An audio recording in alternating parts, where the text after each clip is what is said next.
নমস্কার, সুরজিৎ মান্না ক্রিয়েশনস চ্যানেলের পক্ষ থেকে তোমাদের সবাইকে সুস্বাগতম। আশা করি তোমরা সকলে ভালো এবং সুস্থ আছো। আমি তোমাদের জন্য এই ভিডিওটিতে তুলে ধরছি 2025 সালের উচ্চ মাধ্যমিক পরীক্ষার্থীদের জন্য এবিটিএ টেস্ট পেপার 2024-2025 রাষ্ট্রবিজ্ঞানে যে সমস্ত পেজগুলি রয়েছে তার মধ্যে আমি এই ভিডিওটিতে তুলে ধরছি এসি 133 নম্বর পেজের এমসিকিউ ও এসিকিউ প্রশ্নের সম্পূর্ণ সমাধান করছি। অলরেডি আমি তোমাদের সামনে এসি 1, এসি 57, এসি 93, এসি 115 এই সমস্ত পেজগুলির এমসিকিউ ও এসিকিউ প্রশ্নের সমাধান করেছি। তোমরা ওই ভিডিওগুলো দেখতে চাইলে আমার চ্যানেলের প্লেলিস্টে গিয়ে দেখে নাও, এবং না হলে এই ভিডিও ডিসক্রিপশানে তার লিঙ্ক দেওয়া থাকবে, ওখানে ক্লিক করেও দেখে নিতে পারো। যদি আমার চ্যানেলে নতুন হও তাহলে চ্যানেলটিকে সাবস্ক্রাইব করে চ্যানেলের সঙ্গে যুক্ত হয়ে যাও, আর ডান দিকে বেল আইকন অল অপশানে গিয়ে প্রেস করো। আলোচনা শুরু করছি।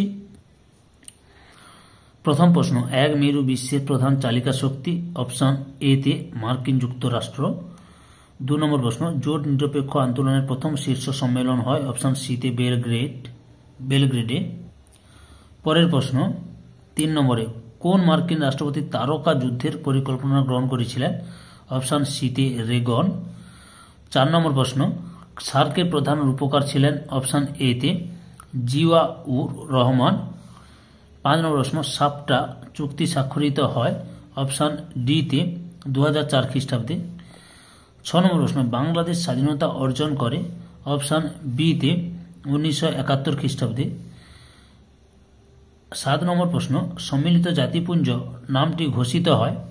অপশান বি তে লন্ডন ঘোষণা। 8 নম্বর প্রশ্ন, ভেটো ক্ষমতা আছে কেবলমাত্র? অপশান সি তে নিরাপত্তা পরিষদের স্থায়ী সদস্যদের। 9 নম্বর প্রশ্ন, শান্তির জন্য ঐক্যের প্রস্তাব গৃহীত হয়? অপশান সি তে 1950 খ্রিস্টাব্দে। 10 নম্বর প্রশ্ন, আন্তর্জাতিক বিচারালয়ের প্রধান দপ্তর অবস্থিত? অপশান ডি তে হেগ শহরে। 11 নম্বর প্রশ্ন, ভারতের উপরাষ্ট্রপতিকে নিয়োগ করেন? অপশান এ তে রাষ্ট্রপতি। 12 নম্বর প্রশ্ন, বিধানসভার পদপ্রার্থী কমপক্ষে? অপশান বি তে 30 বছর বয়স্ক। 13 নম্বর প্রশ্ন, ভারতীয় পার্লামেন্টের যৌথ অধিবেশনে সভাপতিত্ব করেন? অপশান ডি তে স্পিকার। 14 নম্বর প্রশ্ন, সরকারের পতন ঘটে? অপশান এ তে লোকসভার আস্থা হারালে। 15 নম্বর প্রশ্ন, হাইকোর্টের বিচারপতিদের নিয়োগ করেন? অপশান ডি তে রাষ্ট্রপতি।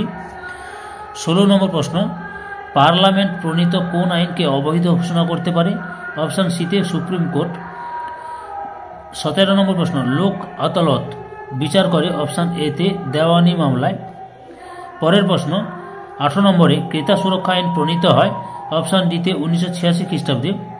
19 নম্বর প্রশ্ন, সুপ্রিম কোর্ট মৌলিক অধিকার রক্ষার জন্য জারি করতে পারে? অপশান সি তে লেখ। 20 নম্বর প্রশ্ন, ভারতের সর্বনিম্ন আদালত কি নামে পরিচিত? অপশান সি তে জেলা আদালত। তারপরে 21 নম্বর প্রশ্ন, পশ্চিমবঙ্গ পঞ্চায়েত আইন প্রণীত হয়? অপশান এ তে 1973 খ্রিস্টাব্দে। 22 নম্বর প্রশ্ন, নবগঠিত গ্রাম পঞ্চায়েতের প্রথম সভা আহ্বান করেন? অপশান ডি তে বিডিও। 23 নম্বর প্রশ্ন, মিউনিসিপ্যাল কর্পোরেশনের স্বপরিষদ মেয়রের কার্যকালের মেয়াদ? অপশান এ তে 4 বছর। তারপরে হচ্ছে 24 নম্বর প্রশ্ন, পৌরসভার সদস্যদের বলা হয়? অপশান এ তে কাউন্সিলর। 2 এর দাগে নিম্নলিখিত প্রশ্নগুলির অতি সংক্ষিপ্ত উত্তর দাও। বিকল্প প্রশ্নগুলি লক্ষণীয়। প্রথম প্রশ্ন, পঞ্চশীলের যে কোনো একটি নীতি লেখো। উত্তর, পঞ্চশীলের যে 5টি নীতি স্বাক্ষরিত হয় তার মধ্যে অন্যতম একটি হল প্রত্যেক রাষ্ট্রের ভৌগোলিক অখণ্ডতা, অথবা কোন রাষ্ট্রের পতনের পর এক মেরু প্রবণ বিশ্ব গড়ে ওঠে। উত্তর, সোভিয়েত ইউনিয়নের পতনের পর এক মেরু প্রবণ বিশ্ব গড়ে উঠেছে। 2 নম্বর প্রশ্ন, বার্লিন প্রাচীর কেন নির্মাণ করা হয়? উত্তর, পূর্ব বার্লিন থেকে পশ্চিম বার্লিনে মানুষের পালানো রোধ করার জন্য জার্মান গণতান্ত্রিক প্রজাতন্ত্র জিডিআর ও পূর্ব জার্মানি বার্লিন প্রাচীর নির্মাণ করেছিল। অথবা কোন কোন দেশের মধ্যে হটলাইন স্থাপিত হয়?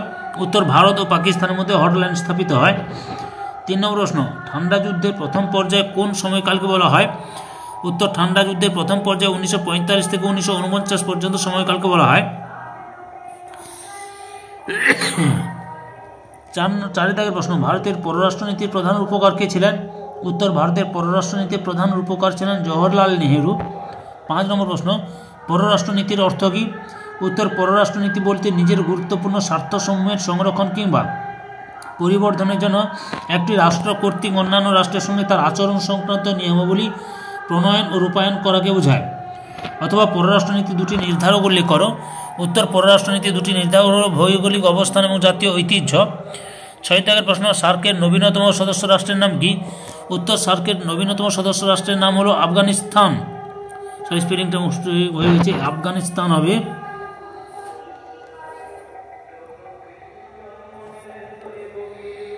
আফগানিস্তান।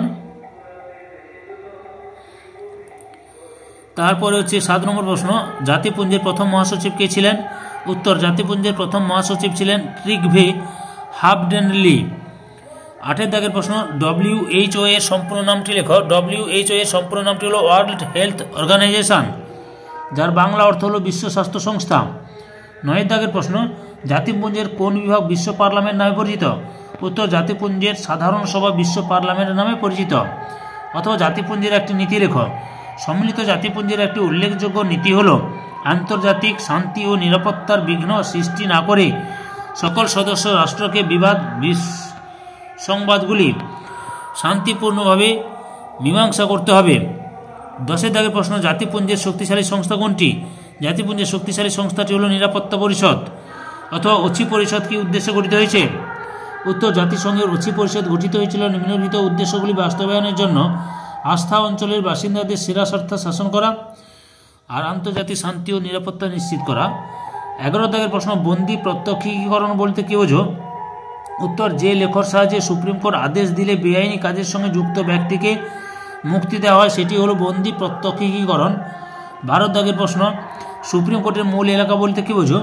উত্তর, যে সকল মামলা হাইকোর্ট বা অন্য কোনো অধস্তন আদালতে দায়ের করা যায় না, শুধুমাত্র সংবিধানের 131 নম্বর ধারা অনুযায়ী সুপ্রিম কোর্টে দায়ের করা যায়, তাকে সুপ্রিম কোর্টের মূল এলাকা বলে।